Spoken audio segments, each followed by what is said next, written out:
Hello दोस्तों, स्वागत है आपका सीक्रेट टीचिंग यूट्यूब चैनल पे। तो आज का हमारा टॉपिक है साइंस। लेकिन साइंस क्वेश्चन करने से पहले हम आज के 6-7 जो करंट अफेयर्स के क्वेश्चन है वो करेंगे। पहले करंट अफेयर्स के बारे में जानेंगे, उसके बाद अपने साइंस क्वेश्चन की तरफ चलेंगे।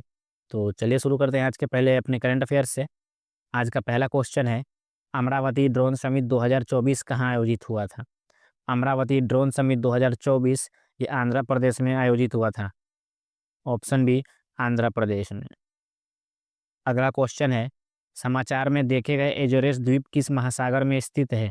एजोरेस द्वीप ये अटलांटिक महासागर में स्थित है, अटलांटिक महासागर में। अगला क्वेश्चन है, हाल ही में किस राज्य ने लामलाई महोत्सव मनाया? लामलाई महोत्सव ये मणिपुर राज्य ने मनाया। हाल ही में मणिपुर राज्य ने लामलाई महोत्सव मनाया। ये इस क्वेश्चन का सही जवाब होगा। अगला क्वेश्चन है, किस राज्य सरकार ने भारत का पहला एकीकृत राज्य स्तरीय साइबर कमांड और कंट्रोल सेंटर लॉन्च किया? भारत का पहला साइबर कमांड एकीकृत कंट्रोल सेंटर ये महाराष्ट्र ने लॉन्च किया है। ऑप्शन डी, महाराष्ट्र ने। अगला क्वेश्चन है अगला क्वेश्चन है 2024 के ग्लोबल हंगर इंडेक्स में भारत की रैंक क्या थी? तो ये 105 थी। 2024 में 105 थी। ऑप्शन सी इस क्वेश्चन का सही जवाब होगा। अगला क्वेश्चन है, किस मंत्रालय ने युवा संगम पोर्टल लॉन्च किया? शिक्षा मंत्रालय ने युवा संगम पोर्टल लॉन्च किया। ऑप्शन बी, शिक्षा मंत्रालय ने। अगला क्वेश्चन है अगला क्वेश्चन है, हाल ही में किस राज्य सरकार ने वन संरक्षण को बढ़ावा देने के लिए ग्रीन प्लस योजना शुरू की? किसने ग्रीन प्लस योजना शुरू की? तो ये मेघालय सरकार ने शुरू की। मेघालय सरकार ने ग्रीन प्लस योजना शुरू। तो दोस्तों, अब हमारे साइंस का क्वेश्चन, और हम साइंस की तरफ चलते हैं। जितने कभी करंट अफेयर्स के महत्वपूर्ण क्वेश्चन थे वो हमने कर लिए हैं। अब साइंस के क्वेश्चन देखते हैं। साइंस का पहला क्वेश्चन है, दोस्तों जितने भी करंट अफेयर्स का क्वेश्चन था हमने कर लिए हैं। अब चलते हैं अपने साइंस क्वेश्चन की तरफ। साइंस का पहला क्वेश्चन है, रेफ्रिजरेटर में शीतल किस प्रकार होता है? तो रेफ्रिजरेटर में शीतल ये संपीड़ित गैस के सहसा प्रसाद द्वारा होता है। Option B. अगला क्वेश्चन है, किस कारण से हम कोहरे के दौरान नहीं देख सकते हैं? कोहरे के दौरान हम किस कारण नहीं देख सकते हैं? तो ये प्रकाश के प्रकीर्णन के कारण नहीं देख सकते हैं। ऑप्शन सी, प्रकाश के प्रकीर्णन के कारण हम कोहरे में नहीं देख सकते हैं। अगला क्वेश्चन है, साबुन के बुलबुले में रंगों का बनना निम्नलिखित में से किस घटना के कारण होता है? तो साबुन के बुलबुले में रंगों का बनना ये प्रकाश का व्यक्तीकरण के कारण होता है। प्रकाश के व्यक्तीकरण के कारण होता है। अगला क्वेश्चन है, प्रिज्म में से गुजरते समय कौन सा रंगीन प्रकाश सबसे कम झुकता है? तो लाल रंगीन प्रकाश सबसे कम झुकता है। लाल रंग सबसे कम झुकता है। अगला क्वेश्चन है, निम्नलिखित में से किसमें ऑप्टिकल लेंस नहीं होता है? स्टेथोस्कोप में ऑप्टिकल लेंस नहीं होता है। स्टेथोस्कोप में ऑप्टिकल लेंस नहीं होता है। अगला क्वेश्चन है, प्रकाश का ठीक सीधा रेखा में गमन ना होना कहलाता है। गमन ना होना, ध्यान रखिएगा, गमन होना नहीं है, गमन ना होना है, तो ये अपवर्तन कहलाता है। ऑप्शन बी, प्रकाश का सीधी रेखा में गमन ना होना ये अपवर्तन कहलाता है। अगला क्वेश्चन है, एक पिंड को एक वर्त में घुमाए जाने से इस पर किया गया कार्य होता है, इस पर किया गया कार्य शून्य होता है।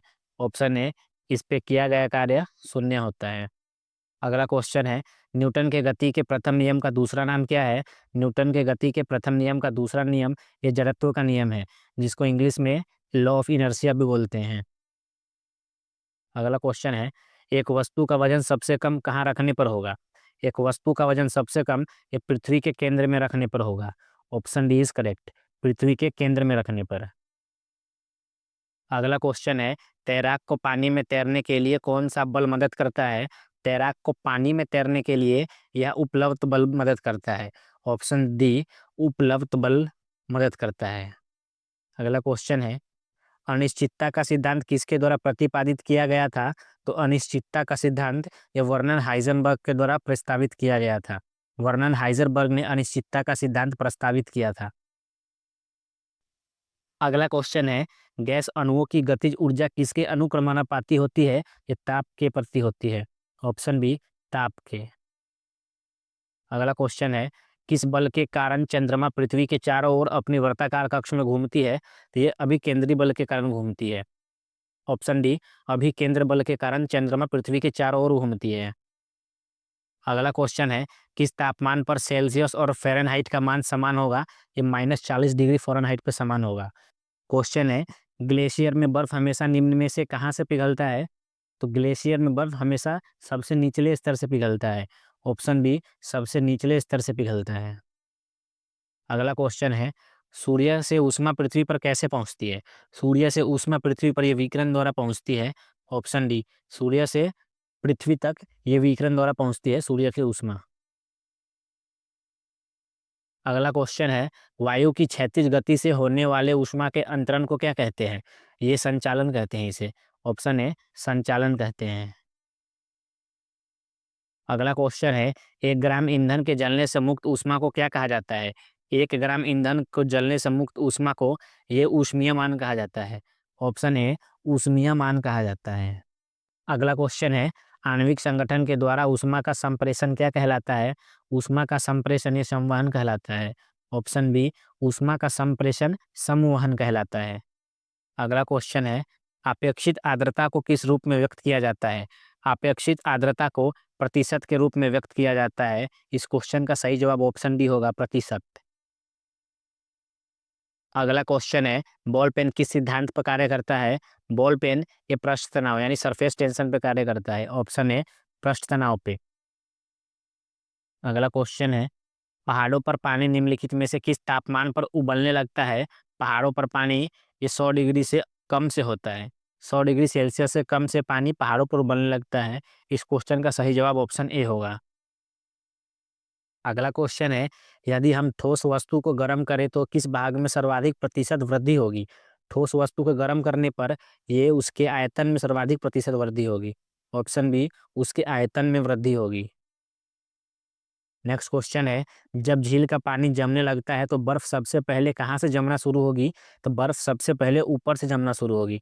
झील के पानी में बर्फ सबसे पहले ऊपर से जमना शुरू होगी। इस क्वेश्चन का answer option number B, option B ऊपर से होगा। अगला क्वेश्चन है, ठोस का सीधे वाष्प में परिवर्तित होने को क्या कहा जाता है? ठोस को सीधे वाष्प में परिवर्तित होने को ऊर्ध्वपातन कहा जाता है। ऑप्शन डी, ठोस को सीधे वाष्प में परिवर्तन होना उस ऊर्ध्वपातन कहलाता है। अगला क्वेश्चन है, जल का जमाव किन स्केलों पर समान होता है? जल का जमाव इस सेंटीग्रेड एवं रीमर पर समान होता है। Option C is correct. जल का जमाव सेंटीग्रेड एवं रीमर स्केलों पर समान होता है। आगे चलते हैं अगले क्वेश्चन पे। अगला क्वेश्चन है, एक ही प्रकार का परमाणु निम्न में से किसमें मिलता है? एक ही प्रकार का परमाणु ये प्राकृतिक तत्व में मिलता है। ऑप्शन बी, प्राकृतिक तत्व में एक ही प्रकार का परमाणु मिलता है। नेक्स्ट क्वेश्चन है, निम्नलिखित में से किसके अणुओं के बीच आकर्षण बल अधिक होता है? तो ठोस के बीच आकर्षण बल अधिकतम होता है। ऑप्शन ए, ठोस के बीच। अगला क्वेश्चन है, अभी तक वैज्ञानिकों के द्वारा पदार्थ की कितनी अवस्थाएं तय की गई है? तो वैज्ञानिकों के द्वारा अभी तक ठोस की ये 5 अवस्थाएं तय की गई है। नेक्स्ट क्वेश्चन है, निम्न में से कौन न तत्व है और ना ही यौगिक है? तो वायु ना तो तत्व है और ना ही यौगिक है, वायु मिश्रण है। वायु मिश्रण है, ध्यान रखिएगा। वायु मिश्रण है, वायु ना तो तत्व है और ना ही यौगिक है।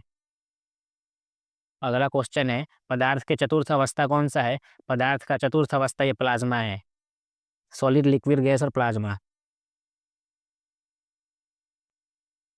अगला क्वेश्चन है, धातु में एक मुक्त इलेक्ट्रॉन के पथ का आकार होता है, ये वक्र प्रकार का आकार होता है। धातु में एक मुक्त इलेक्ट्रॉन का आकार वक्र होता है। इस क्वेश्चन का सही जवाब ऑप्शन सी होगा, वक्र। अगला क्वेश्चन है, निम्नलिखित में से कौन सा ऊर्ध्वपातन नहीं है? बर्फ ऊर्ध्वपातन नहीं है, बाकी ये तीनों ऊर्ध्वपातन है। इस क्वेश्चन का सही जवाब ऑप्शन ए होगा, बर्फ। अगला क्वेश्चन है, निम्नलिखित में से कौन सा एक मिश्रण नहीं है?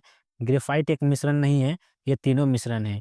इस क्वेश्चन का सही जवाब डी होगा, ग्रेफाइट एक मिश्रण नहीं है, जबकि कांच, पीतल और बारूद एक प्रकार का मिश्रण है। अगला क्वेश्चन है, जल शोधन में कौन सी प्रक्रिया का प्रयोग किया जाता है? तो जल शोधन में ये विपरीत परासरण यानी रिवर्स ओस्मोसिस का प्रयोग किया जाता है। ऑप्शन बी इज करेक्ट, ये विपरीत परासरण का किया जाता है उपयोग। अगला क्वेश्चन है, इनमें से किसे जल को शुद्ध बनाने हेतु प्रयोग में लाया जाता है? जल को शुद्ध बनाने हेतु प्रयोग में ये रिवर्स ओस्मोसिस को लाया जाता है। अभी हमने पढ़ा है रिवर्स परासरण, जिसको रिवर्स ओस्मोसिस ही कहते हैं।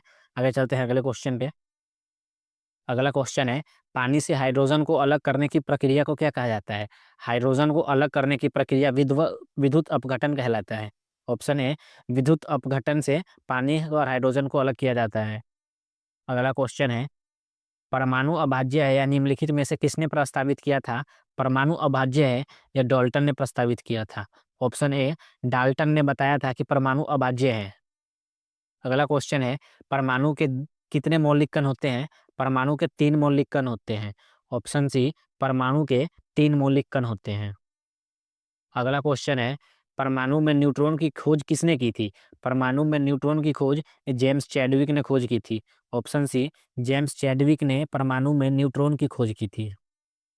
नेक्स्ट क्वेश्चन है, हीलियम के नाभिकों में होते हैं, हीलियम के नाभिकों में 2 प्रोटॉन एवं 2 न्यूट्रॉन होते हैं।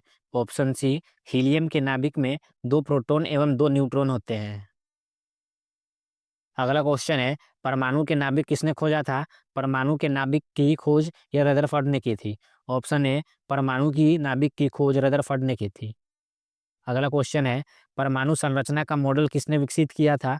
परमाणु संरचना का मॉडल ये बोहर तथा रदरफर्ड ने किया था।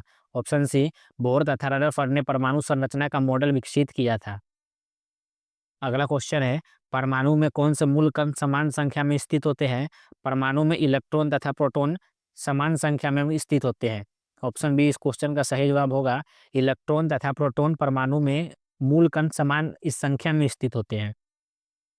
अगला क्वेश्चन है, सबसे पहले इलेक्ट्रॉन के आवेश का सफलतापूर्वक निर्धारण किसने किया था? तो ये मिलीकन ने किया था। ऑप्शन बी मिलीकन ने सबसे पहले इलेक्ट्रॉन के आवेश का सफलतापूर्वक निर्धारण किया था। अगला क्वेश्चन है, किसी परमाणु के परमाणु द्रव्यमान और द्रव्यमान संख्या के अंतर को क्या कहते हैं? तो ये द्रव्यमान क्षति कहते हैं इसे। ऑप्शन सी इस क्वेश्चन का सही जवाब होगा, किसी परमाणु के परमाणु द्रव्यमान और द्रव्यमान संख्या के अंतर को द्रव्यमान क्षति कहा जाता है। अगला क्वेश्चन है, निम्नलिखित में से कौन प्राकृतिक ईंधन है? पेट्रोलियम प्राकृतिक ईंधन है। ऑप्शन डी पेट्रोलियम प्राकृतिक ईंधन है। अगला क्वेश्चन है, ऑक्टेन संख्या गुणवत्ता का माप है।